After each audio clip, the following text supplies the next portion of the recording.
데카메론. 불륜남이 오기로 했는데 느닷없이 남편이 왔을 때의 대처법. 옛날 피렌체의 성 브란카치오 지구에 잔니 로테링기라는 양모상인이 있었는데 세상 일에는 서투른 편이었습니다만 장사 솜씨는 볼만했습니다. 게다가 지극히 순박한 사나이라 자주 산타마리아 노벨라 사원의 성가대 대표를 맡아 성가대를 감독하고 그에 관련된 일을 잘해서 그 일을 대단히 자랑거리로 삼고 있었습니다. 그럴 수 있었던 것도 어느 정도 돈을 자유롭게 만지는 신분이었기 때문에 수도사들에게 열심히 모이를 뿌려주었던 덕택이었습니다. 수도사들은 가끔 양말, 외투, 두건 등을 얻어가며 그에게 영험한 기도문을 가르쳐주기도 하고 속어로 된 주기도문 성알레소의 노래, 성베르나르도의 애가, 돈나 마텔다의 찬가 등을 가르쳐 주었습니다. 또 그 밖에 쓸데없는 것까지 열심히 가르쳤지만 그는 그것들을 소중히 여겨 자신의 영혼을 깨끗이 하기 위해 아주 부지런히 써먹고 있었습니다. 그런데 이 사나이에게는 테사라는 대단히 귀엽고 아리따운 아내가 있었는데 쿠쿨리아 거리의 만누치오의 딸로 여간 똑똑하고 야근 여자가 아니었습니다. 남편이 지극히 단순한 사내임을 알고 있는 그녀는 페데리고 디 네리 페골로티라는 잘생겼고 젊은 사나이와 사랑을 주고받았습니다. 청년도 그녀를 몹시 사랑해 그녀는 그에게 하녀를 보내 남편 잔니가 갖고 있는 아름다운 별장으로 만나러 오도록 전했습니다. 그녀는 여름이 되면 그 별장에 묵었는데 남편은 가끔 와서 저녁을 같이 먹기도 하고 또 같이 자기도 하다가 아침이 되면 가게나 자기의 성가대로 돌아갔습니다. 페데리고는 어떻게 해서든지 테사와 만나야겠다고 생각하던 차에 하녀의 말을 듣고는 크게 기뻐하고 약속한 날의 저녁 무렵 그 별장으로 찾아갔습니다. 그날 밤은 남편 잔니가 없어 흐뭇한 마음으로 즐겁게 식사하고 같이 별장에서 지냈고 사나이의 가슴에 안겨 남편이 자랑 삼는 찬송가를 6개나 가르쳐 주었습니다. 그녀로서는 이것이 맨 처음으로 한 미료였으나 이것을 마지막 미료로 하고 싶지 않았고 페데리고도 같은 생각이라 그가 와도 되는 날을 일일이 하녀를 통해 전하느니 차라리 이렇게 하자고 의논을 했습니다. 그가 그녀의 별장보다 조금 높은 곳에 있는 그의 별장을 오고 갈 때 그녀의 별장 곁에 있는 포도밭을 살펴본다.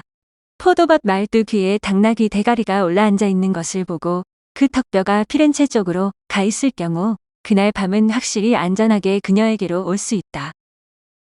또 만약에 입구 문이 열려 있지 않으면 살짝 3번 두드리면 그녀가 나와서 문을 열고 맞아들인다. 그런데 만약 당나귀 턱뼈가 피해졸레 쪽으로 가 있으면 남편이 왔다는 말이니 오지 않기로 한다. 그래서 이런 방법으로 자주 밀회를 즐겼지만 어느 날 저녁에 일이 벌어지는데 그날 밤에는 페데리고와 저녁을 같이 먹기로 되어 있어 테사는 커다란 수탉을 요리했습니다. 그런데 올 까닭이 없었던 잔니가 밤이 깊었을 때 어슬렁거리고 와서 그녀는 크게 당황해 별도로 쪄놓았던 약간의 절인 고기로 남편과 같이 식사를 했습니다. 그리고 하녀를 시켜 맛있게 찐 2마리의 수탉과 수도 없이 많은 갓 낳은 달걀과 고급 백포도주 1병을 냅킨에 싸서 정원에 갖다 놓게 했습니다. 이 정원은 집안을 거치지 않고서도 갈 수 있는 위치에 있었는데 그녀는 가끔 여기서 페데리고와 같이 저녁 식사를 들었던 바 정원 잔디밭 옆에 복숭아 나무 밑에 놓아두도록 지시했습니다. 그런데 그녀는 갑자기 남편이 와서 몹시 당황해 페데리고더러 집 안으로 들어오지 말고 정원에서 기다리도록 하라고 하녀에게 말하는 것을 깜빡 잊어버리고 말았습니다. 결국 테사와 잔니는 침대에 나란히 들어눕고 하녀도 잠들어 버렸는데 페데리고가 와서 문을 두드리는 사태가 벌어졌고 그는 가볍게 한번 문을 두드렸습니다. 그 문은 침실과 가까웠으므로 잔니뿐 아니라 그녀도 그 소리를 들었으나 남편은 아내를 조금도 의심하지 않았기 때문에 아무 생각 없이 눈을 감고 있었습니다. 이윽고 페데리고는 2번째 노크를 했고 이번에는 잔니도 놀라 아내를 쿡 찔렀습니다. 테사, 무슨 소리가 나는데 당신 들었어? 아무래도 우리 집 문을 노크하는 것 같은데. 아내는 물론 남편보다 더 잘 듣고 있었지만 그제야 잠이 깬 채 하면서 딴전을 부리며 말했습니다. 네? 뭐라고 하시는 거예요? 우리 집 문을 노크하는 소리 같아. 문을 노크하는 소리라뇨? 아이고, 무서워라. 잔니, 당신 모르세요? 귀신이에요. 요즘 밤마다 와서 어찌나 무서운지. 아이고, 저 소리를 들으면 이불을 푹 뒤집어 쓰고 밝을 때까지 얼굴을 내밀지도 못한다니까요. 무섭긴 뭐가 무서워. 귀신이라고 해도 나는 자기 전에 성가 그대에게 비칠 부지즘 같은 것들을 외웠고 그 밖에도 여러 가지 기도를 드려두었으니 괜찮아. 또 성부와 성자와 성령의 거룩한 이름을 찬양하고 침대 구석구석에까지 성호를 그어두었으니까 그렇게 무서워할 것 없어. 귀신에게 제 아무리 힘이 있대도 우리한테 해코지할 수는 없을걸. 아내는 남편이 그 어떤 의혹을 품지 않도록 하고 연인에게 남편이 와 있다는 것을 알려주지 않으면 안 되겠다고 작정하고 일어나 남편에게 이렇게 말했습니다. 어머, 그거 참 잘 됐네요. 하지만 당신은 당신 나름대로의 방법을 취했지만 나는 그것만으로는 안심할 수 없잖아요. 그러니까 내가 당신 뒤를 따라갈 테니 둘이서 같이 귀신을 쫓는 기도문을 외웁시다요. 그래, 어떻게 외는 건데? 내가 그 기도문을 잘 알고 있어요. 실은 언젠가 내가 속죄 때문에 피해졸레에 갔을 때 은자 한 분이 하느님께서 가르쳐 주신 가장 신성한 것이라며 내가 몹시 무서움을 탄다는 것을 알고 아주 영험이 있는 기도를 가르쳐 주었어요. 그 은자는 은자가 되기 전에 몇 번이나 외웠는데 여간 효험이 있지 않았다지만 나는 혼자 외울 용기는 없어요. 지금은 당신이 옆에 계시니까 우리 둘이서 악마를 쫓는 기도를 드립시다요. 잔니는 그렇게 하는 것이 좋겠다고 대답했고 두 사람은 일어나 같이 문간으로 갔고 밖에서는 페데리고가 아까부터 이상하다고 생각하면서도 서 있었는데 문간으로 오자 아내가 남편에게 말했습니다. 내가 외거들랑 침을 뱉어요. 아, 좋아. 그러자 아내는 기도문을 외기 시작했습니다. 귀신이여, 밤에 나오는 귀신이여, 그대는 꼬리를 축혀 세우고 왔도다. 그러므로 꼬리를 일으켜 세우고 나가라.